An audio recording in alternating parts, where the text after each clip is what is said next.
MP विधानसभा में अब पैसा एक्ट के जमीनी क्रियान्वयन का मुद्दा उछाला गया है। रतलाम जिले की सेलाना से बाप पार्टी के इकलौते एमएलए कमलेश्वर डोडियार ने विधानसभा में ये मुद्दा उछाला है। उन्होंने ये आरोप लगाया कि 26 साल के बाद ये मध्य प्रदेश में लागू हुआ और उसके बाद भी ये सिर्फ कागजों पर लागू है, जमीन पर नहीं।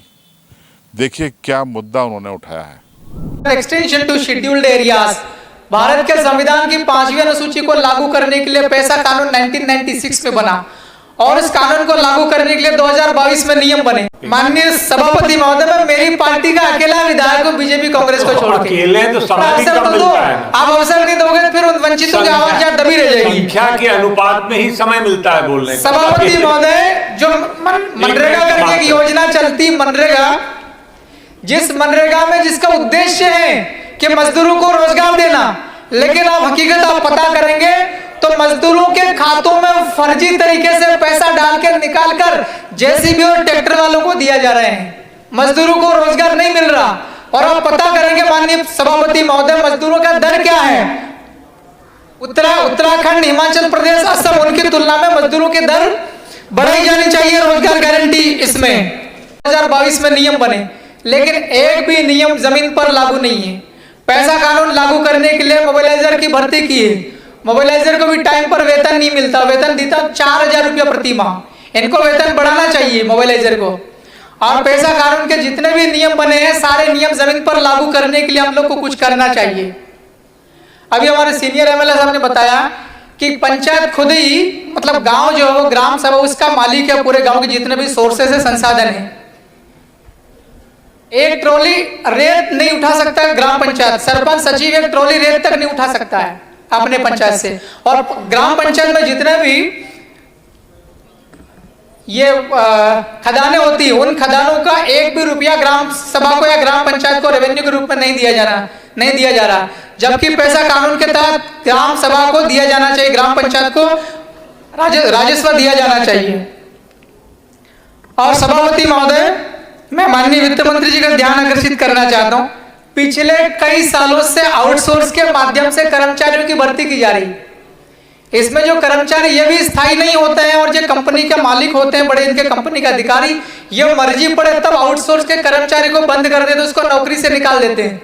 कर्मचारी की नौकरी भी स्थायी नहीं, उसका कोई सुरक्षित नहीं उसका भविष्य। तो मेरा ये मांग है इस बजट सत्र पर कि आउटसोर्स पर जितने भी कर्मचारी आज की तारीख में काम कर रहे हैं, उन सबको नियमित किया जाए। और आज के बाद में जितनी भी कंपनीज है जो आउटसोर्स पर कर्मचारी देती है, सारे आउटसोर्स की कंपनीज को बंद कर दिया जाए। जब भी जरूरत लगे सरकार को कर्मचारी भर्ती करने की, तो सरकार अपने तरीके से, स्थायी तरीके से कर्मचारियों की भर्ती करे, परमानेंट तरीके से भर्ती करे। तो सुना आपने विधायक जी ने क्या मांग की है। एक उन्होंने मांग की है कि जो पैसा मोबिलाइजर हैं उनका वेतन बढ़ाया जाए। 4000 रुपये उनको मानदेय मिलता है, ये नाकाफ़ी है। और पैसा एक्ट जितना महत्वपूर्ण अधिनियम है, उतनी ही महत्वपूर्ण सरकार की मंशा इसको लागू करने के लिए होनी चाहिए। हकीकत भी यही है कि ज़मीन पर कहीं भी पैसा एक्ट लागू नहीं है।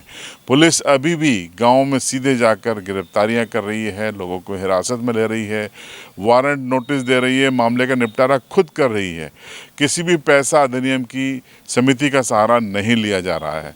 इसी तरीके से पैसा एक्ट में एक समिति का प्रावधान ये भी है कि वो खनिजों का निर्धारण करेगी। साथ ही साथ जो पलायन पे ग्रामीण आदिवासी गए हैं, उनका एक डेटाबेस तैयार करेगी, एक रजिस्टर रखेगी, उनके मोबाइल नंबर होंगे, वो कहाँ पर हैं, किस इलाके में, उसकी पूरी डिटेल होगी।